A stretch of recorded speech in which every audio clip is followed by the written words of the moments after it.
Hola, ¿cómo están? Bienvenidos a Cuentos del Mundo. ¿Sabían ustedes que el origen de Frankenstein, el origen de los vampiros, como nosotros los conocemos desde toda la tradición literaria, vienen en una misma habitación? No, exactamente en una misma casa. Se encontraban Lord Byron, Mary Shelley y Polidori. Espérenme que no me acuerdo bien el nombre. John William Polidori. Se encontraban escampando en una casa, les tocó quedarse un tiempo porque pues oscureció por un volcán eh, gran parte del mundo. Y ellos se quedaron ahí encerrados un tiempo. Polidori se dedicó a escribir una historia o una opinión de cómo sería Lord Byron y de ahí salió su cuento El vampiro. Mary Shelley también desde ahí sacó su idea de Frankenstein. Pero quien sacó a la luz literaria el vampirismo fue obviamente el increíble y poderoso Bram Stoker. Bram Stoker hizo unos ejercicios literarios del cual vamos a ver hoy, porque estamos en ese especial entre octubre y noviembre donde los fantasmas y los muertos van apareciendo y desapareciendo. Como se darán cuenta también en programas de cine y literatura del mundo, estamos también compartiéndoles esos espacios. Y hoy les traemos un cuento un cuento de Bram Stoker que se llama El invitado de Drácula. Esperamos que les guste, esperamos que lean Drácula si no la han visto y esperamos que disfruten tanto de la lectura como yo disfruté de investigarla. Un abrazo cordial, bienvenidos. El invitado de Drácula, Bram Stoker.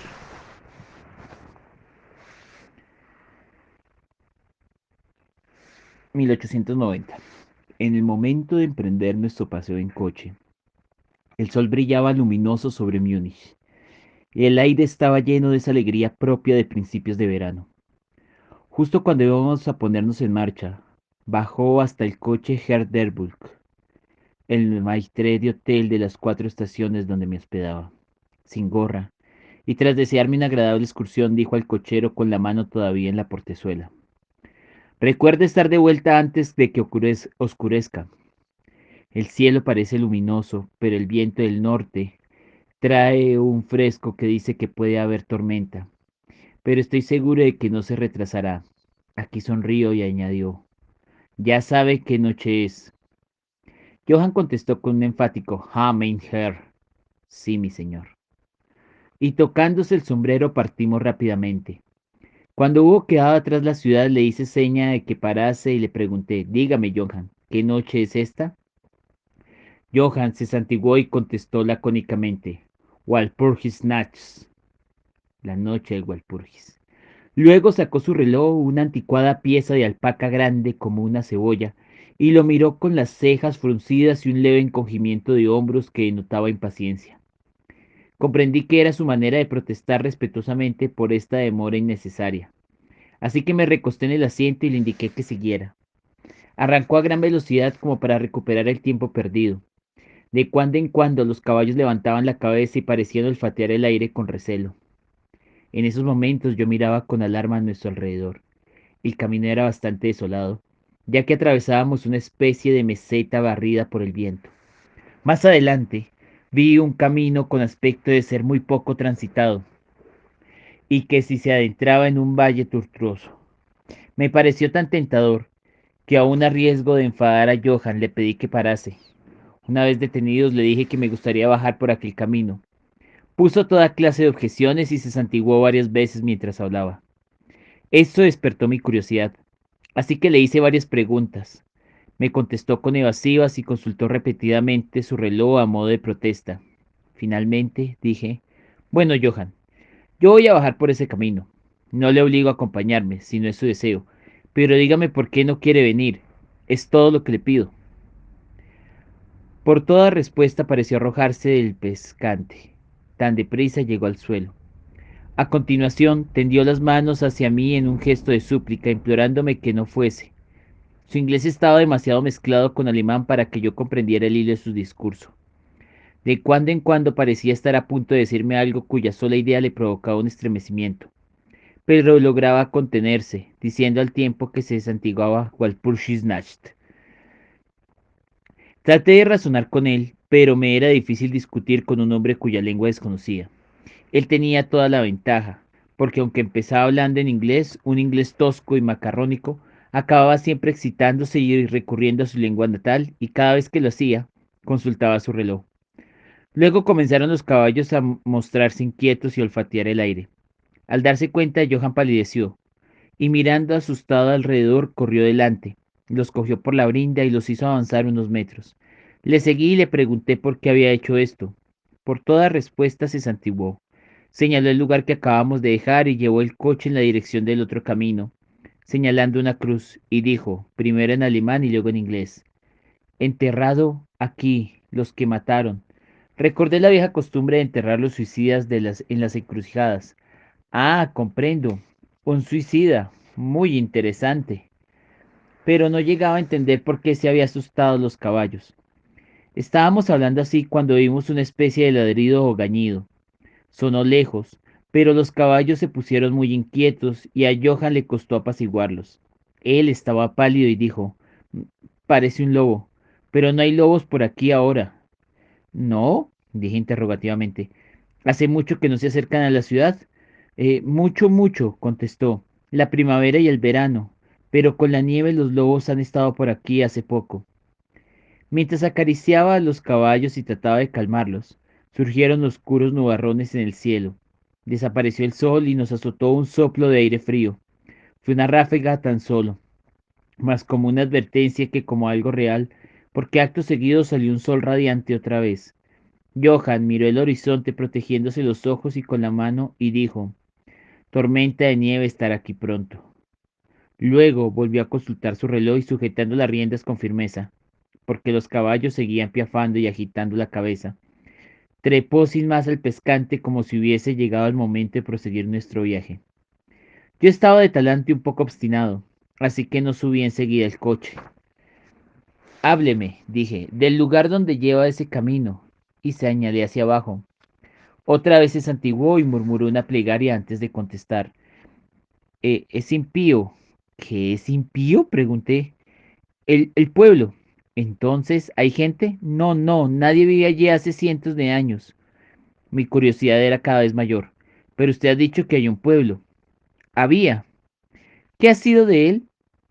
Aquí prorrumpió en una larga retahíla en alemán e inglés tan embarullada que no entendí qué decía exactamente, aunque deduje más o menos que hacía mucho tiempo, cientos de años, había muerto gente allí, ahora enterrada en aquel lugar que se había oído ruidos bajo tierra, y al abrir las tumbas se descubrió que los hombres y mujeres allí sepultados estaban sonrosados como los vivos y con la boca roja de sangre, de manera que, a toda prisa, para salvar sus vidas y sus almas, y aquí se santiguó, los que quedaban huyeron a otros lugares, donde los vivos vivían y los muertos estaban muertos y no otra cosa. Evidentemente se asustó al pronunciar estas últimas palabras. A medida que hablaba, se iba poniendo cada vez más nervioso. Parecía como si le fuera dominando su propia imaginación, y acabó en un completo paroxismo de terror, con la cara pálida, sudoroso, temblando y mirándose alrededor como si temiese que se manifestara alguna presencia espantosa a pleno sol, en medio del llano despejado.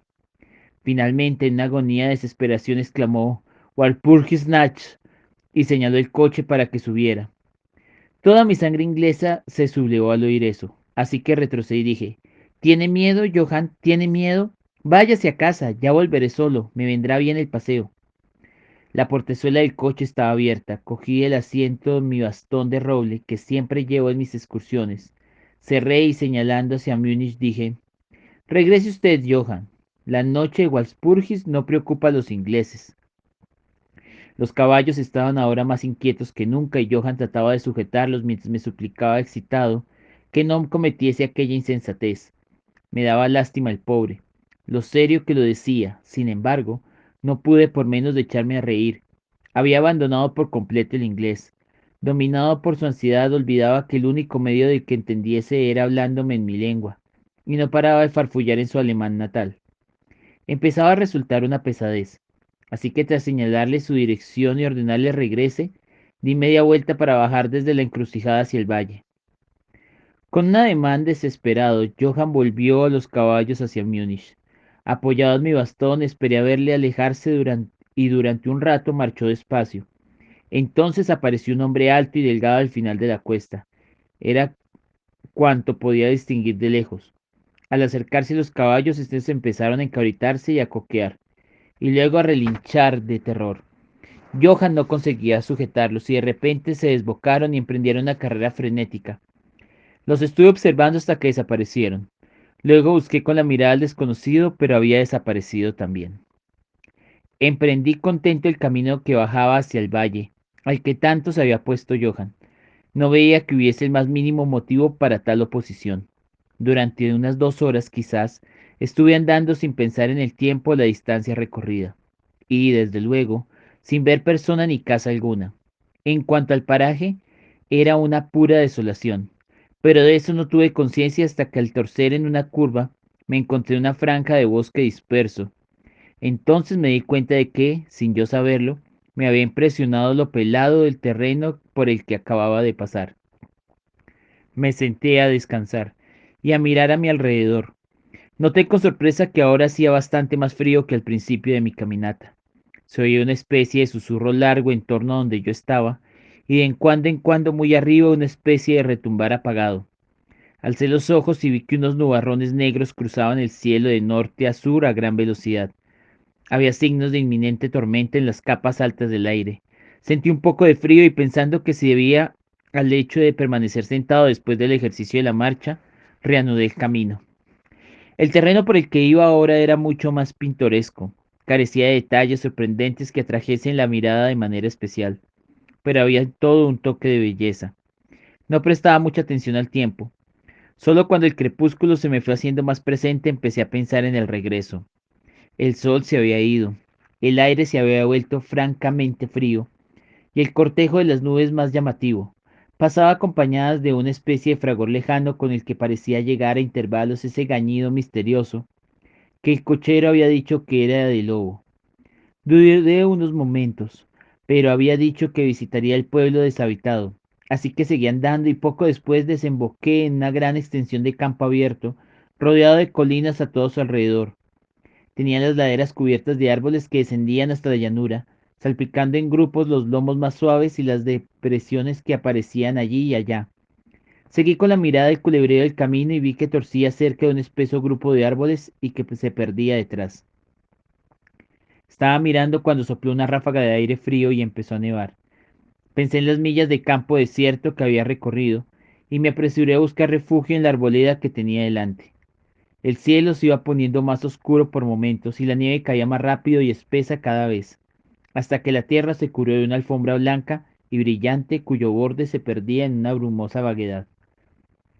El camino aquí era tosco, y como discurría por campo llano, no se distinguían sus bordes como cuando pasaba entre los árboles, y poco después me di cuenta de que me había salido de él, ya que dejé de pisar suelo firme y los pies se me hundían cada vez más en la hierba y el musgo. A continuación el viento fue cobrando fuerza hasta que, empujado por él, me dieron ganas de correr. El aire se volvió gélido y a pesar de mi ejercicio empecé a notar fatiga. La nieve caía ahora tan espesa y los remolinos que formaban a mi alrededor eran tan vertiginosos que apenas podía tener los ojos abiertos. De cuando en cuando un vívido rayo rasgaba el cielo, y gracias a los relámpagos pude ver ante mí una gran espesura de árboles, tejos y cipreses en su mayoría, todos cubiertos con una gran y gruesa capa de nieve. No tardé en hallarme al amparo de los árboles y allí en el relativo silencio pude oír el rumor del viento en lo alto. Poco después la oscuridad de la tormenta se había fundido con la negrura de la noche. Al poco rato había pasado las tormentas. Ahora solo llegaban furiosas ráfagas o anodadas. En esos momentos el eco parecía multiplicar a mi alrededor el aullido espectral del lobo. De cuando en cuando, a través de la negra masa de nubes viajeras, Surgía algún rayo de luna que iluminaba el entorno y me revelaba que me hallaba en el lindero de una espesa masa de cipreses y tejos. Cuando cesó la nieve, salí de mi refugio y me puse a inspeccionar con más detenimiento. Pensé que, entre los numerosos cimientos que había cruzado, aún podía quedar en pie alguna casa en donde guarecerme un rato, por ruinosa que estuviera. Al rodear el bosquecillo descubrí que lo circundaba una tapia baja. La seguí, y poco después encontré una abertura. Aquí los cipreses formaban un paseo que conducían a la mole cuadrada de una especie de edificio. Justo al descubierto, no obstante, las nubes ocultaron la luna y recorrí el trecho totalmente a oscuras. El viento debió de volverse más frío, porque me di cuenta de que temblaba, pero esperaba encontrar cobijo, así que continué caminando a ciegas. Me detuve porque noté una repentina quietud. Había pasado la tormenta y, quizás en sintonía con el silencio de la naturaleza, mi corazón pareció dejar de latir. Pero fue solo un instante porque de repente la luna irrumpió a través de las nubes, revelándome que estaba en un cementerio y que la construcción cuadrada que tenía ante mí era un enorme mausoleo de mármol, blanco como la nieve que se extendía junto a él. Con la luz de la luna me llegó el fragor furioso de la tormenta, que parecía seguir su curso, junto con un aullido largo y lejano como de una multitud de perros o lobos. Me asustó y sentí que el frío se apoderaba de mí, imperceptiblemente hasta encogerme el corazón. Entonces, mientras la luna bañaba aún la tumba de mármol, la tormenta dio muestras de reavivarse, como si volviese sobre sus pasos. Movido por una especie de fascinación, me acerqué al sepulcro para ver de quién era y por qué se alzaba allí solo en semejante lugar. Lo rodeé y leí sobre la puerta dórica en alemán. Condesa Dollinger de Graz, Styria, buscó y encontró la muerte. 1801. En lo alto de la tumba, clavada en el sólido mármol porque el monumento estaba hecho con unos cuantos bloques enormes de piedra, había una gran pica y estaca de hierro. En la parte de atrás vi grabado con grandes letras rusas: los muertos viajan deprisa. Había algo tan espectral y misterioso en todo esto que el corazón me dio un vuelco y sentí como un vaído. Por primera vez, deseé haber seguido el consejo de Johann, y entonces, casi de manera misteriosa, me vino un pensamiento que produjo un sobresalto.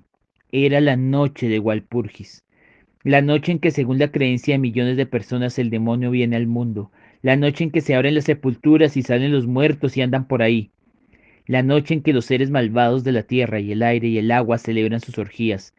El cochero había querido evitar especialmente este lugar, este pueblo abandonado desde hacía siglos, este sitio donde yacían los suicidas. Y era aquí donde me hallaba solo, sin ayuda, temblando de frío, con un sudario de nieve a mi alrededor y una tormenta furiosa que amenazaba descargar de nuevo su ira sobre mí. Apelé a toda mi filosofía, a toda la religión que me habían enseñado, a todo mi valor para no sumirme en un paroxismo de terror. Y ahora se desató un verdadero torbellino. El suelo se estremeció como pateando por un millar de caballos. Esta vez la tormenta llegaba con sus heladas alas, no de nieve, sino de grandes piedras de granizo, que golpeaban con tal violencia que más parecían proyectiles de honderos baleares, granizos que derribaban hojas y ramas y hacían en los cipreses un cobijo tan seguro como los tallos de avena. Al principio corrí a ponerme bajo el árbol más próximo, pero enseguida decidí dejarlo y buscar el único lugar que parecía ofrecer protección: la profunda entrada dórica de la tumba de mármol. Allí, pegado a la gruesa puerta de bronce, sobre el resguardarme un poco, porque ahora solo me llegaba el granizo cuando rebotaba en el suelo y en las paredes de mármol, al apoyarme a la puerta cedió ligeramente, abriéndose hacia adentro. Incluso la protección de una tumba era de agradecer en esta tempestad de sin misericordia. Iba a entrar en ella cuando un relámpago zigzagueante iluminó toda la extensión de los cielos. En ese instante, al volver la mirada hacia la oscuridad de la tumba, vi, tan cierto como que estoy vivo, una mujer hermosísima de mejillas redondas y labios rojos que parecía dormir sobre un féretro. Estalló un trueno en lo alto y me sentí como agarrado por la mano de un gigante y arrojado fuera, a la tormenta. Todo sucedió de manera tan repentina que antes de cobrar conciencia de la conmoción, moral a la vez que física, sentí sobre mí los golpes del granizo. Al mismo tiempo tuve la sensación extraña, intensa, de que no estaba solo. Miré hacia la tumba. Otro rayo cegador cayó sobre la estaca de hierro que coronaba la tumba. y la recorrió hasta la tierra, derribando y pulverizando el mármol en una explosión de llama. La mujer muerta se incorporó envuelta en llamas en un instante de agonía, y su alarido se ahogó en el estruendo del trueno. Fue lo último que oí, antes de sentir que me agarraba y me quedabas nuevamente en la mano gigantesca, y que era golpeado por el granizo mientras el aire a mi alrededor parecía llenarse de aullidos del lobo. La última visión que recuerdo fue una multitud de formas blancas, vagas, movientes, como si las sepulturas hubiesen vomitado los fantasmas de sus cadáveres y viniesen hacia mí en medio de la blanca nebulosidad del granizo. Poco a poco me llegó un vago atisbo de conciencia, luego una espantosa sensación de cansancio, y durante un rato no recordé nada. Después me fueron volviendo los sentidos. Notaba los pies transidos de dolor, aunque no podía moverlos. Parecía que los tenía entumecidos. Un frío me corría en la nuca hacia abajo, por la espina dorsal y las orejas como los pies. Las tenía doloridas y muertas. En cambio, en el pecho tenía un calor que me resultaba delicioso, como una pesadilla. Era una pesadilla física, si pudiese decirse así, porque notaba un peso enorme sobre mí que me dificultaba la respiración. Pareció durar bastante este semiletargo, y al irse me dormí o me desvanecí, y luego noté una especie de malestar, como en los primeros momentos del mareo, y un deseo incontenible de librarme de algo. No sabía el qué. Me rodeaba un inmenso silencio, como si todo el mundo durmiese o estuviese muerto.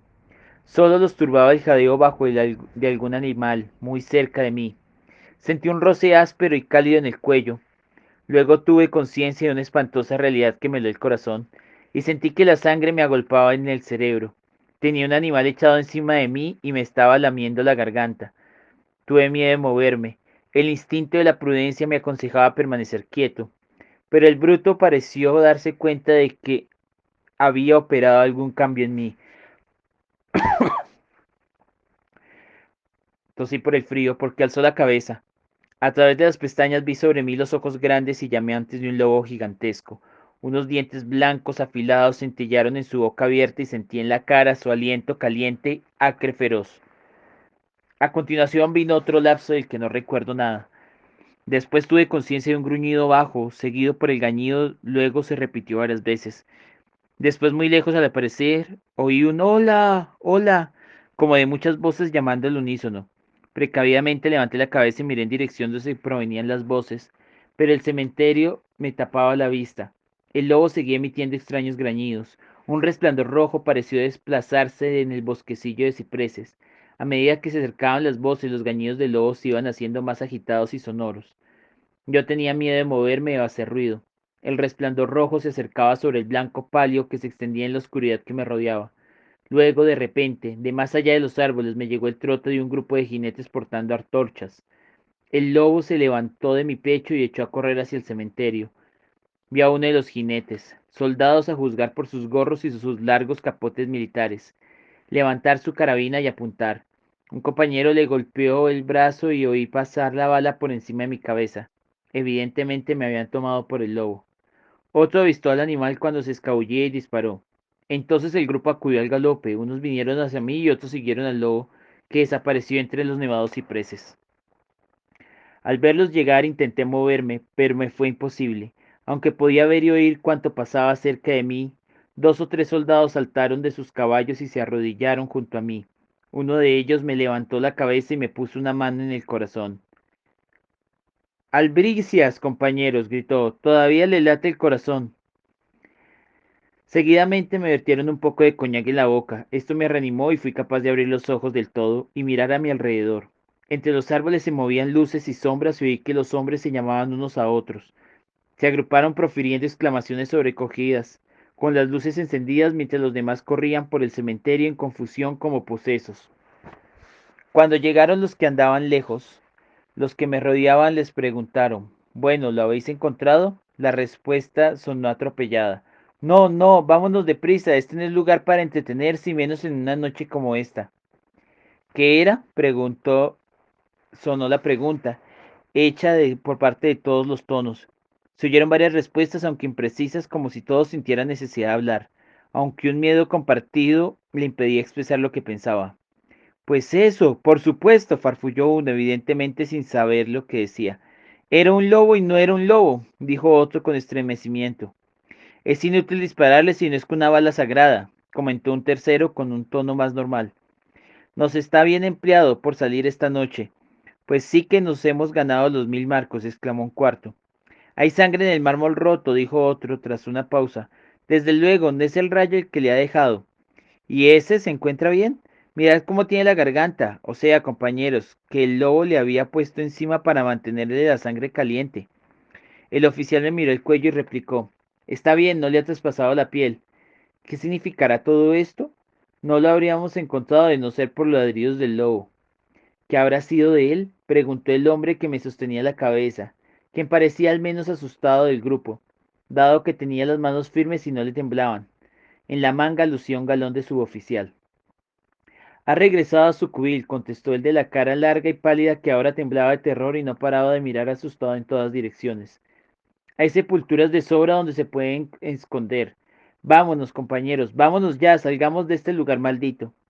El oficial me incorporó al tiempo que me daba la orden. A continuación, varios soldados me subieron en un caballo, saltó sobre él la silla, detrás de mí, me cogió entre sus brazos y mandó ponerse en marcha. Y apartando la mirada de los cipreses, cabalgamos deprisa en orden militar.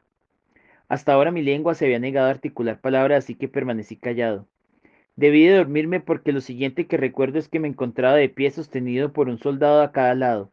Era casi de día, y en el norte se reflejaba una franja roja de sol, como un rastro de sangre por encima de la nieve. El oficial estaba pidiendo a sus hombres que no dijeran nada de lo que habían visto, sino que habían encontrado a un extranjero inglés protegido por un perro grande. ¿Un perro? No era un perro, interrumpió el hombre que había dado muestras de miedo. Creo que sé reconocer un lobo cuando lo tengo delante. El joven oficial le replicó con serenidad. He dicho un perro. ¿Un perro? Repitió otro con ironía. Era evidente que le estaba volviendo el ánimo con la salida del sol y señalándome dijo, mire su garganta, eso es obra de un perro, señor. Instintivamente me llevé la mano a la garganta y al tocármela di un grito de dolor. Los hombres se acercaron a mirar. Algunos se desvanecieron y cayeron de sus sillas, y de nuevo sonó la voz sosegada del joven oficial. He dicho un perro. Si dijéramos otra cosa se reirían de nosotros. Me montaron ahora detrás de un soldado y entramos en las afueras de Múnich. Aquí dimos con un carruaje, me subieron a él y me llevó hasta las 4 estaciones acompañado del joven oficial y escoltado por un soldado a caballo, en tanto los demás regresaban al cuartel. Al llegar, Herr Dübecker bajó tan deprisa a recibirme que era evidente que me había estado esperando. Cogiéndome las dos manos me condujo con cuidado. El oficial hizo un saludo e iba a dar media vuelta y marcharse cuando adiviné su intención y le insistí que me acompañase a mis habitaciones. Ante una copa de vino le expresé calurosamente mi agradecimiento a él y a sus valientes soldados por haberme salvado. Se limitó a replicar que sentía más que satisfecho y que Herr Dübeck había tomado las primeras medidas para hacer atractiva la búsqueda. Al oír esta ambigua alusión, el maitero del hotel sonrió mientras el oficial, alegando deberes que cumplir, se retiró. Dígame, Herr Dübeck, pregunté, ¿cómo y por qué han ido a buscarme los soldados? Herr Dübeck se encogió de hombros como si no diese importancia a su propia acción, al tiempo que contestaba. He tenido la suerte de que me diera permiso el comandante del regimiento donde servir para pedir voluntarios. ¿Pero cómo sabía usted que me había extraviado? Pregunté. Vine el cochero con lo que quedaba del coche que había volcado al desbocarse los caballos. Pero no habría enviado un pelotón de rescate solo por mí, ¿verdad? Ah, no, contestó. Antes de que llegase el cochero, recibió un telegrama del boyardo que le ha invitado, y se sacó del bolsillo un telegrama. Me lo atendió y leí. Britze, cuídame de mi invitado. Su seguridad es sumamente preciosa para mí. Si algo le sucediese o se perdiera, no ahorre esfuerzos en encontrarlo y salvarlo. Es inglés y ama la aventura. La nieve, los lobos y la noche son a menudo un peligro. No pierda un instante si sospecha que se encuentra en apuros. Recompensaré su celo con mi fortuna. Drácula. Con el telegrama en la mano, sentí que la habitación empezaba a darme vueltas, y si no llegaba a cogerme el atento maître d'hôtel, creo que me habría desplomado. Había algo extraño en todo esto, algo tan misterioso e imposible de imaginar que empezaba a tener la impresión de que unas fuerzas opuestas contendían para tomar posesión de mí. Impresión que, aunque vaga, me paralizaba en cierto modo. Evidentemente estaba bajo algún misterioso tipo de protección. En el instante preciso había llegado de un país lejano con un mensaje que me había sacado del peligro de quedarme dormido en la nieve y de las fauces del lobo. Fin.